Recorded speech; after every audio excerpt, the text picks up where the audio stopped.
ಸರ್ವೇ ಭವಂತು ಸುಖಿನಃ. ಇಂದಿನ ಪಂಚಾಂಗ. ಇಂದು ಶ್ರೀ ಪರಾಭವನಾಮ ಸಂವತ್ಸರ ಉತ್ತರಾಯಣ ಗ್ರೀಷ್ಮ ಋತು ನಿಜ ಜ್ಯೇಷ್ಠ ಮಾಸೆ ಶುಕ್ಲ ಪಕ್ಷೆ. ಇಂದು 28ನೇ ತಾರೀಕು ಭಾನುವಾರ, ಚತುರ್ದಶಿ ತಿಥಿ ಹಾಗೂ ಇಂದು ಜ್ಯೇಷ್ಠ ನಕ್ಷತ್ರ. ಇಂದಿನ ಭವಿಷ್ಯವನ್ನು ನೋಡೋಣ. ಮೇಷರಾಶಿಯವರಿಗೆ ಇದು ಸ್ವಲ್ಪ ಕಷ್ಟಕರವಾದಂತಹ ದಿವಸ. ಇನ್ನೂ ಮುಂದುವರಿತಾ ಇದೆ. ಮನಸ್ಸಿಗೆ ನೆಮ್ಮದಿ ಇರೋದಿಲ್ಲ. ವೈಯಕ್ತಿಕ ವ್ಯವಹಾರಗಳಲ್ಲಿ ಮತ್ತು ಮಾತುಕತೆಗಳಲ್ಲಿ ಸ್ವಲ್ಪ ಮನಸ್ಸಿಗೆ ಕ್ಲೇಶ. ಪ್ರೀತಿ ಪಾತ್ರದಿಂದ ಮನಸ್ಸಿಗೆ ಸ್ವಲ್ಪ ದುಃಖ.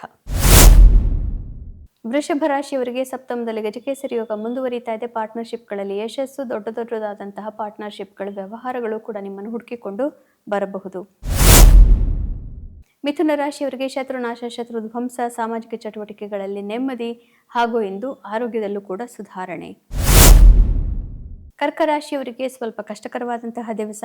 ನಿಮ್ಮ ಬುದ್ಧಿವಂತಿಕೆಯನ್ನು ಉಪಯೋಗಿಸಿ R&D ಎಲ್ಲದನ್ನು ಮಾಡಿ ಕೂಡ ನೀವು ಕೆಲಸ ಮಾಡಿದರೂ ಅಷ್ಟೊಂದು ಯಶಸ್ಸು ಇವತ್ತು ಪ್ರಾಪ್ತಿ ಆಗೋದಿಲ್ಲ.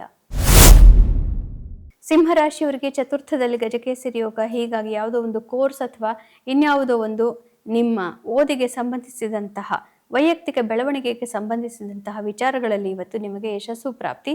ಆಸ್ತಿಪಾಸ್ತಿ, ಕೋರ್ಟ್ ಮ್ಯಾಟರ್ಗಳಲ್ಲೂ ಕೂಡ ಇವತ್ತು ಜಯ ಪ್ರಾಪ್ತಿ. ಕನ್ಯಾ ರಾಶಿಯವರಿಗೆ ಅತ್ಯುತ್ತಮವಾದಂತಹ ದಿವಸ. ಮಾಧ್ಯಮ ಇತ್ಯಾದಿಗಳಲ್ಲಿ ಇರೋರಿಗೆ, ಮಾತುಗಾರರಿಗೆ, ಬರವಣಿಗೆಗಾರರಿಗೆ ಅತ್ಯುತ್ತಮವಾದಂತಹ ದಿವಸ. ಯಶಸ್ಸು ಪ್ರಾಪ್ತಿ, ಆತ್ಮವಿಶ್ವಾಸ ತುಂಬ ಚೆನ್ನಾಗಿದೆ. ತುಲಾ ರಾಶಿಯವರಿಗೆ ಸಂಸಾರದ ತಾಪತ್ರಯಗಳಲ್ಲಿ, ಸಂಸಾರದ ವ್ಯವಹಾರಗಳಲ್ಲಿ ಇನ್ನೂ ಬ್ಯುಸಿ ಇದ್ದೀರಿ. ಮನೆಯವರನ್ನ, ಮಕ್ಕಳನ್ನೆಲ್ಲರನ್ನು ಸರಿಯಾದ ರೀತಿಯಲ್ಲಿ ಮಾತನಾಡಿಸಿ ನೀವು ನೋಡಿಕೊಳ್ಳಬೇಕು. ವೃಶ್ಚಿಕ ರಾಶಿಯವರಿಗೆ ಉತ್ತಮವಾದಂತಹ ದಿವಸ. ಆದರೂ ಕೂಡ ಸ್ವಲ್ಪ ಮನಸ್ಸಿಗೆ ಇನ್ನೂ ಕ್ಲೇಶ ಇದ್ದಂತೆ ಇರುತ್ತೆ. ಮುಖ್ಯವಾದಂತಹ ನಿರ್ಧಾರಗಳು ಇವತ್ತು ಬೇಡ, ಆದರೂ ಮಾರ್ಗದರ್ಶನ ಪ್ರಾಪ್ತಿಯಾಗಿದೆ. ಧನು ರಾಶಿಯವರಿಗೆ ಸ್ವಲ್ಪ ಕಷ್ಟಕರವಾದಂತಹ ದಿವಸ. ಮುಖ್ಯವಾದಂತಹ ನಿರ್ಧಾರಗಳು ನಿಮಗೂ ಕೂಡ ಬೇಡ. ಆಫೀಸ್ ಇತ್ಯಾದಿ ಕಚೇರಿಗಳ ವ್ಯವಹಾರಗಳಲ್ಲಿ ಇವತ್ತು ಬಾಸ್ಗಳು ನಿಮ್ಮ ಸಹಕಾರಿಯಾಗಿ ಇರೋದಿಲ್ಲ. ಆರೋಗ್ಯದ ಸಮಸ್ಯೆ ಕೂಡ ಸಾಧ್ಯ. ಮಕರ ರಾಶಿಯವರಿಗೆ ಇಷ್ಟಾರ್ಥ ಸಿದ್ಧಿ, ಮನಸ್ಸಿಗೆ ನೆಮ್ಮದಿ, ಗುಂಪಿನಿಂದ ಧನಾಗಮ. ಕುಂಭರಾಶಿಯವರಿಗೆ ಕಾರ್ಯಕ್ಷೇತ್ರದಲ್ಲಿ ಬಹುದೊಡ್ಡ ಯಶಸ್ಸು, ಗಜಕೇಸರಿ ಯೋಗ. ಹೀಗಾಗಿ ನೀವು ಹೇಳಿದ್ದೆಲ್ಲವೂ ನಡೆಯುವಂತಹ ನಾಯಕತ್ವದ ಒಂದು ಸ್ಟೈಲ್ ಅಥವಾ ನಾಯಕತ್ವದಂತಹ ಒಂದು ಬಗೆಯನ್ನು ನೀವು ಇವತ್ತು ಬೇರೆಯವರಿಗೂ ಕೂಡ ತೋರಿಸಬಹುದು. ಅವರು ಒಪ್ಪಿಕೊಳ್ತಾರೆ.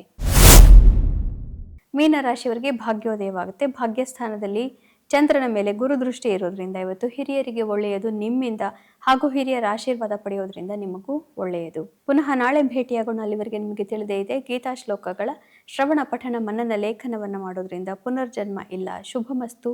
ಶ್ರೀಕೃಷ್ಣ ವಿಜಯತೆ.